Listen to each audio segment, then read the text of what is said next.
Hey, this video is to review the assignment prompt for the portfolio assignment for my classes, so Dr. Moore's classes BCOM 1300 for fall 2020. So this video is just going to walk you through the assignment prompt, so as I go through this you may want to download your own and take some notes as we go. So first off, at the top here you're going to see the big point of this assignment.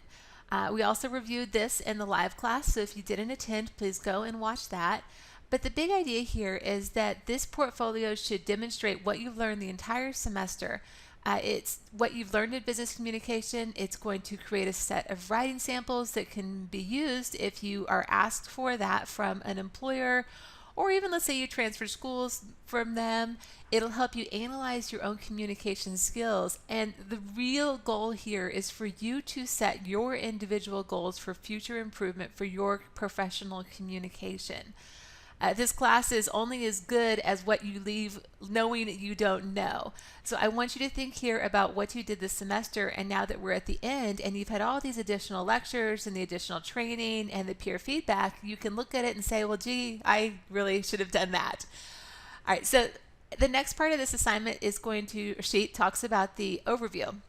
So sometimes in an interview you are asked to bring in a portfolio. This is particularly true of a marketing class. In a professional portfolio like that, the elements might include a hook, a bio statement, and samples of your work. These can be physical portfolios that are brought into an interview. Some employers prefer digital interviews, and some fields, like in accounting, you'll probably never ever be asked to do this. But you might, so this is why I think it's a good idea to have some experience knowing what I pulled together for this. The other way that sometimes you'll see me talk about this throughout the materials and the handouts that I provided on eLearning is that you're thinking about how you would pitch a company. So if you go to a bank and you're asking for a loan to start your small business, you have to convince them that you're worth that money, that you can be trusted. A good portfolio in some ways acts as the same kind of thing. You are convincing the grader, so me, that you have achieved the goals for the class, and you provided me evidence why, so that I'm giving you the grade that you want. So your assignment is that you are creating a personalized, so this is going to be different for everybody in the class, semester-long portfolio. This is going to pull together everything we've done this semester. This is not about creating a bunch of new stuff. Unlike a job portfolio, I want you to pull back just a little bit and include some analysis of your communication skills and some reflection. Good and bad communication have a lot to analyze. So your analysis, your critical approach should focus on the why you did what you did and how you would do different later. The portfolio should reflect your self-assessment of your writing and presentation skills and also make plans for the future. That is an A portfolio. A portfolio that just includes what's basically required is not going to be a top grade on the portfolio. Everybody's is going to look different. Everyone should have different reflections, and if you've seen anyone else's Grammarly data tracking activity, that's a really good example of how everything's going to start to look different. All of those are different. Aim to think about how you can also demonstrate experience and expertise on your field and what you write and the goals you set for yourself. So for example, a high A on this might suggest that really good accounting writing is going to be able to talk about numbers really fluently. So that might be a goal that you set for yourself. All right, so contents of this portfolio. You are going to use things you've already done in the class, so the activities, maybe you use some of your discussion board posts, the things you've written. You would want to revise drafts from earlier in the semester, so you have the draft of your essay, you have your resume at this point, or you should. You have your email and you have your report memo. So you'll think about, how do I want to make those better from what I turned in for the draft? Overall, it's like this portfolio will tell a story about how you've gotten better. So you could even include the first draft of your let's say your report memo, and then include your revised one and say, look at the big difference. Or you could just include the final draft there. Think of this as a report on your work in this class that you would give to a supervisor. You're proving what you learned. You're talking about how you've improved and plan to improve. You've done peer review for several of the things this semester already, so you'll want to go back and look at that. I've got a handout on how to do that. And then take your documents if you want to the Business Communication Center. For fall 2020, we're going to have some extra hours that they'll be doing drop-in Q&A. You don't need an appointment. Just take them through. And then absolutely run everything through Grammarly again. Make sure that you've proofread it, read it really carefully, and got everything correct. For the format, this is part of it. We did several classes on document design, on PowerPoint, on layout. If y'all remember, that was way back even in the first couple of chapters about visual flow and cohesion. So think about how you're going to engage in the reader, how are you going to get their attention, how you make it clear to the reader what the layout of the document is. So almost everybody uses a table of contents. You'll want to think about how do I identify different sections. So a lot of people will use either headers, headings, or pages in between their sections to demonstrate what goes where. This document, when you download it, you'll see that there's some links to some tutorials. Probably the most popular way that people do that is to use Canva, so that's what I'd recommend there. For the submission, you have to upload one file, one document. There is only one Dropbox. You cannot upload different things. That means you're going to have to make Word work for you. In fact, I prefer Word over PDF, but make Word work for you. And really, PDF's not going to help you either, because what you're going to have to do is maintain your document format from one page to the next. So for example, if you're putting in your resume, you'll want to figure out how to insert section breaks to get it from one section to the next. All right, so this here, you'll want to download, of course, and go through it yourself. You could even take this and put it into a table. I've also provided a checklist for you. This are all the major sections that go into the portfolio.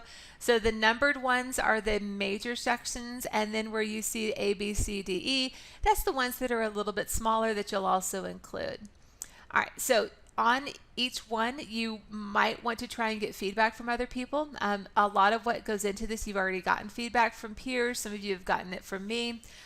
Make it your best, because this is the one where I will sit down and grade it, and it takes a good chunk of your final grade. So first thing that's recommended is a title page, then a table of contents. Then on number 3, some kind of self-analysis and introduction. Sometimes on this, people will rewrite their LinkedIn About Me section, and that's absolutely an option. Your next really big section is going to be writing. So usually people do a page there where it says writing section, and then they'll go through each of the required elements. Proofread them a ton. They should be better than your initial submission for peer review. So the elements that go into here, I would start with some kind of opening. So an A grade on a portfolio will have a 1/2 to 2/3 of a page single spaced where it explains what you think of your writing skills and introduces the section. A portfolio that gets more like a C might not have that reflection. A C might just include the things that we did this semester. So then you already have done this. All right, so you did the report, you did the email, you did the comments to the core essay, and then you have the Excel Grammarly data tracking activity. So those are the 4 big things I'll be looking for right there. And then an A will have at least 2 other documents that you've written this semester that prove your competence as a communicator. So if you're working somewhere where you're under an NDA, don't do it. But otherwise, there's so much that you can include in here. And you do need to explain what you've included and why. It could be that you emailed a professor and you're saying, hey, this is an example of a really good email to a professor, or an email to advising, or maybe it's a text message with a group project. Any of that would work here. Now, normally I say no papers from other classes. In fact, you'll see it right there. If you want to include a really small section and explain to me why it's really good, I will consider that. It is generally better, though, if you don't do that, because we're looking for good business writing. And hopefully by this point in the class, you figured out your paper for history is not really good business writing. All right, so the next big section will be your oral and visual communication section. So you're going to talk about your development as a speaker. So again, an A presentation is going to open with a reflection on your presentations and speaking skills. Then you will have your presentation reflection here. So talking about how you think the presentation went, or how you think other people did in the class. So about a page for this.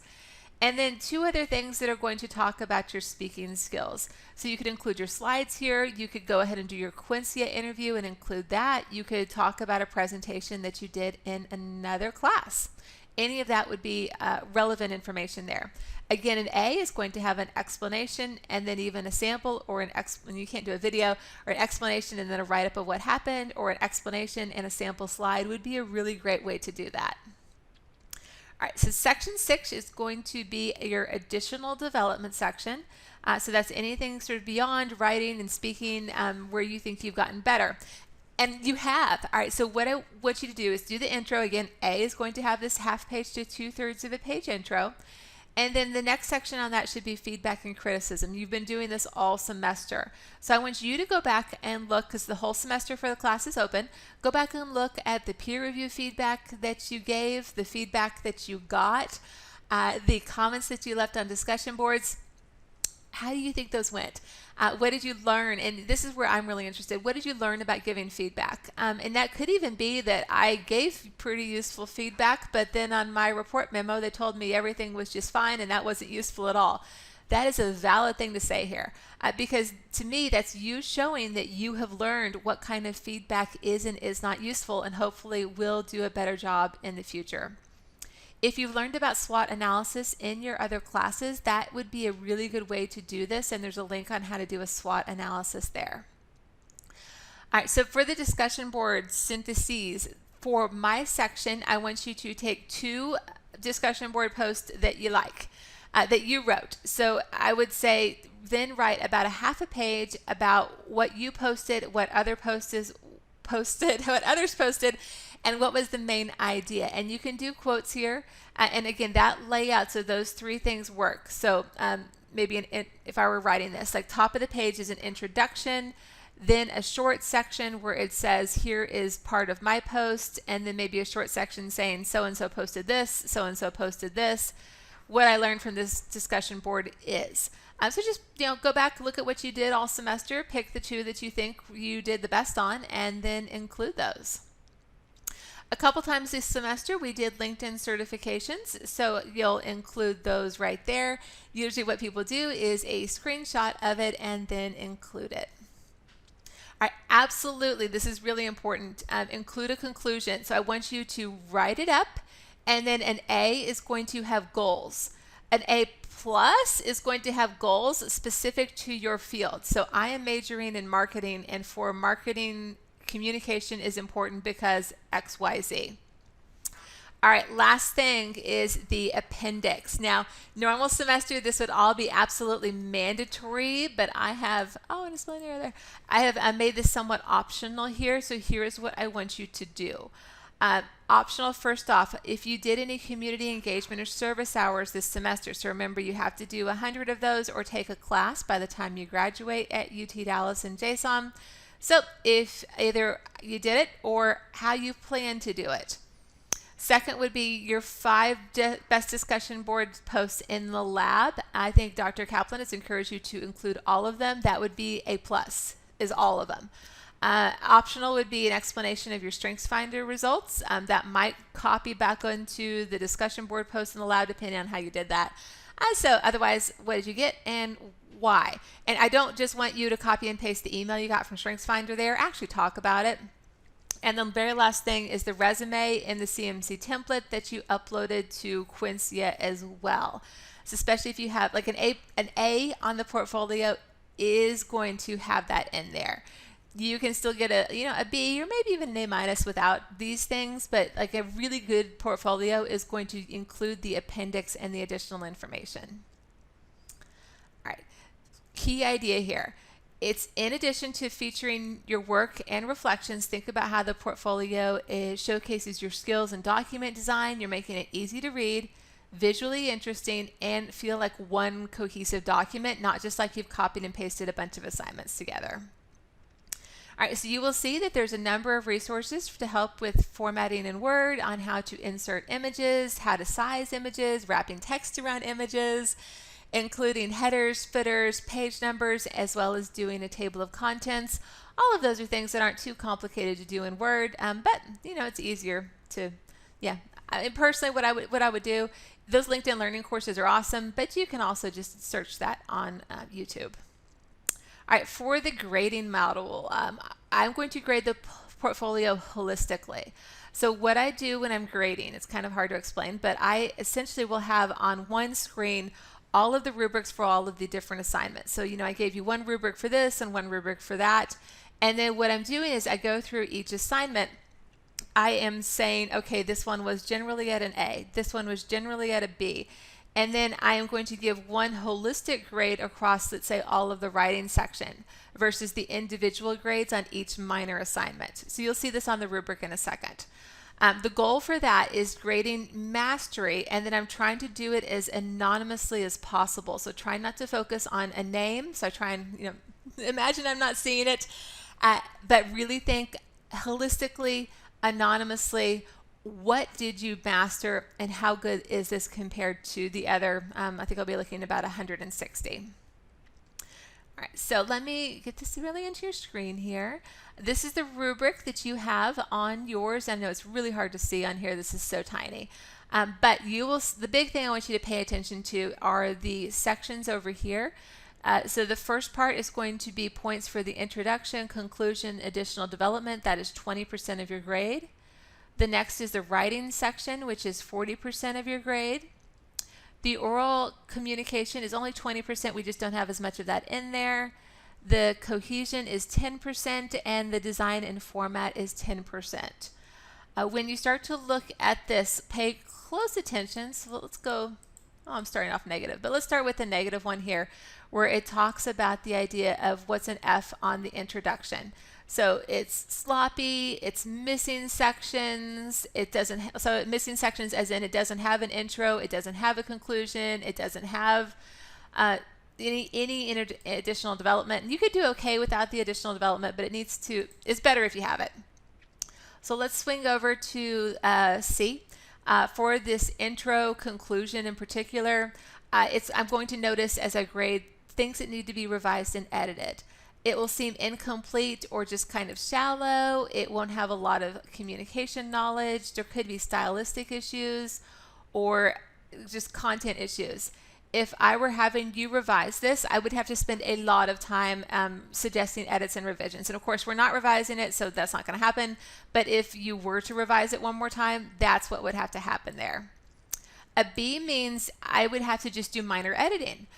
You have very few errors. You generally applied everything about professional communication. Your work gets the job done.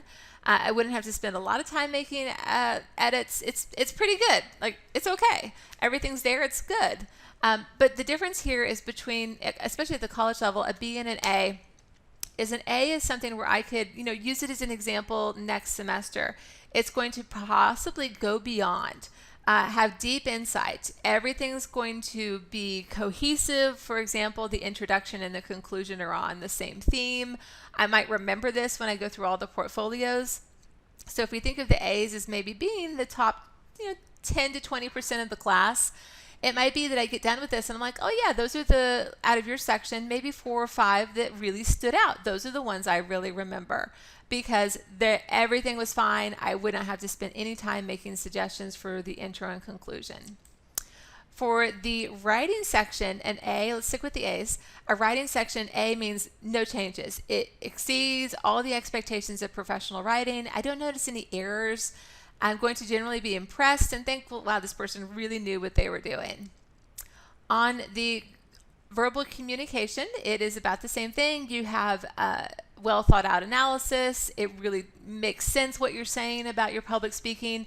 I don't notice any errors at all, and you make your document really clearly for the audience. All right, on the last 2 sections, so the first one is going to be that all of your analysis, everything fits together, like the whole portfolio is harmonious.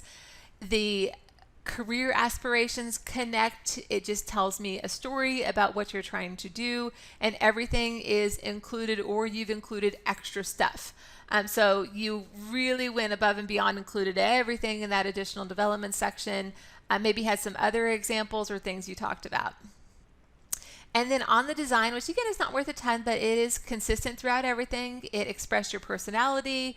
So one example that I've given in the past is I had a student who was in accounting, but he was really into wildflower photography.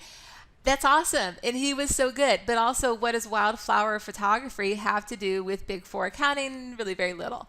So, there you might think about the right time to showcase that talent. It wouldn't be in this portfolio. So, what does an accounting portfolio look like? And maybe take a look at what the Big Four accounting firm websites look like and get a feel for the type of design and what they consider even creative.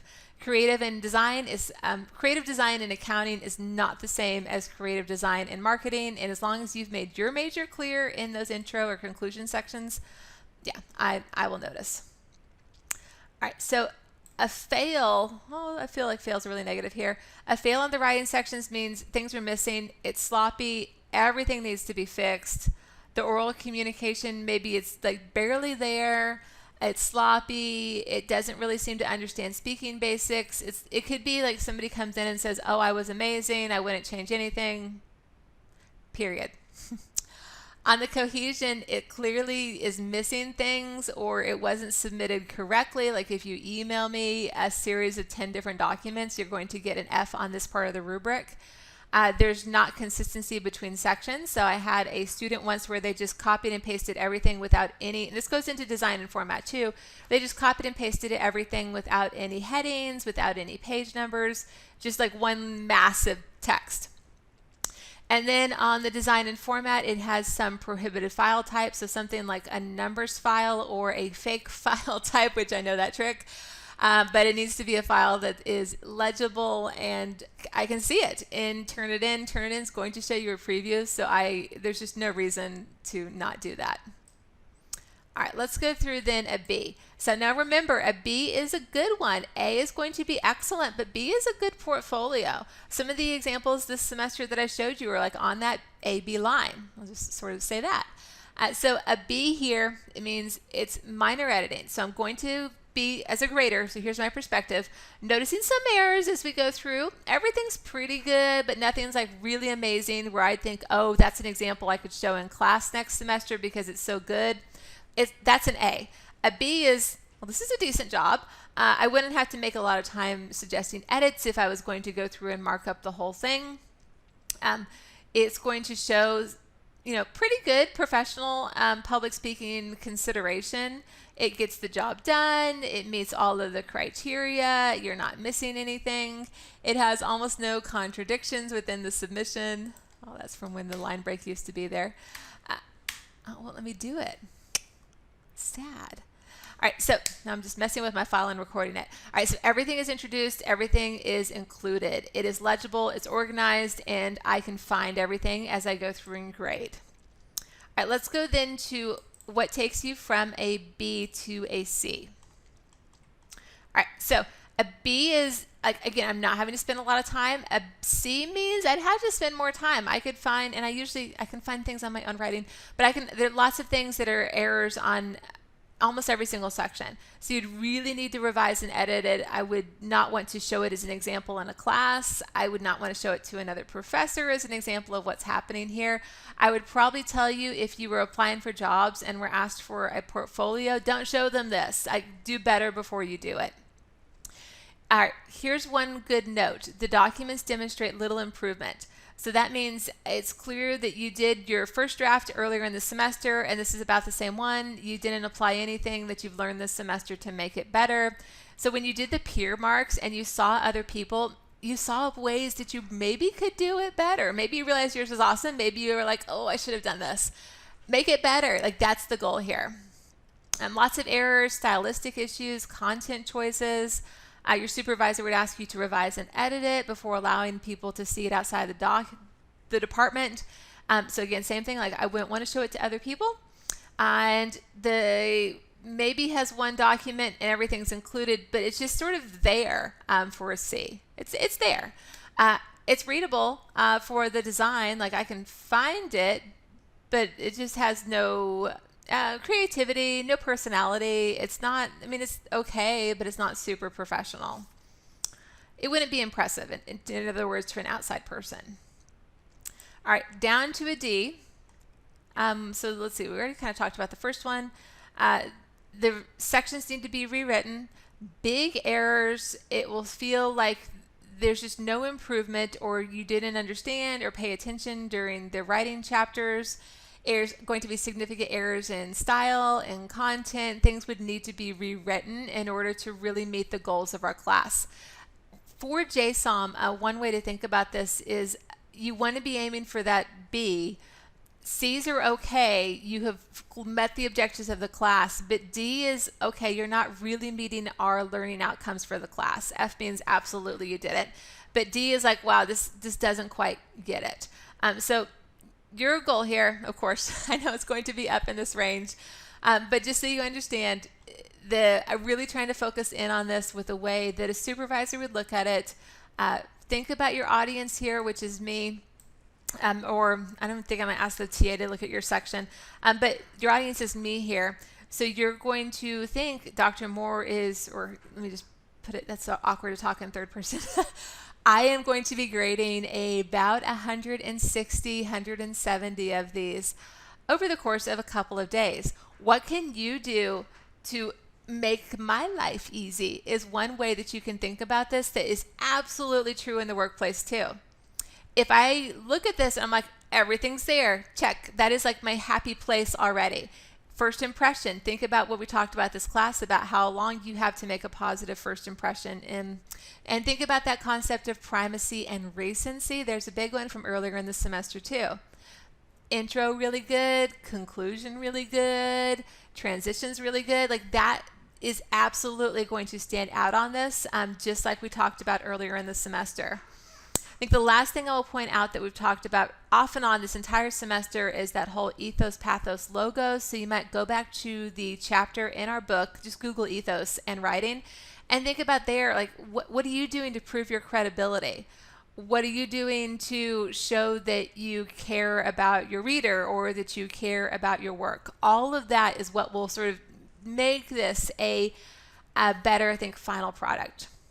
All right, so if you have questions, there will be conference times for our classes. You can sign up for those. You can also send me an email and we can set up an additional conference time. There are drop-in hours for the Business Communication Center, so I have posted those on e-learning that you can go and just show up online on Teams. And Elizabeth Bruce, who is the coordinator there, has reviewed our assignment. She has my prompt in particular and can talk you through the expectations.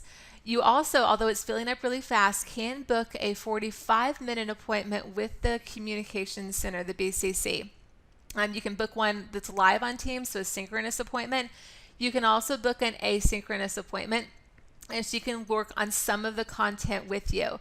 Now, she cannot look at every single page. These are short appointments, but especially if you go in and you're like, oh, I've got the feedback in my peer reviews that I need some work on my grammar, then say, can you look at that?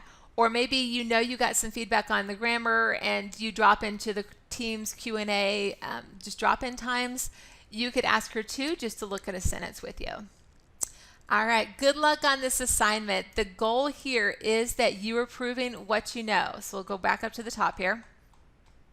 It is what you know. It is what you are good at.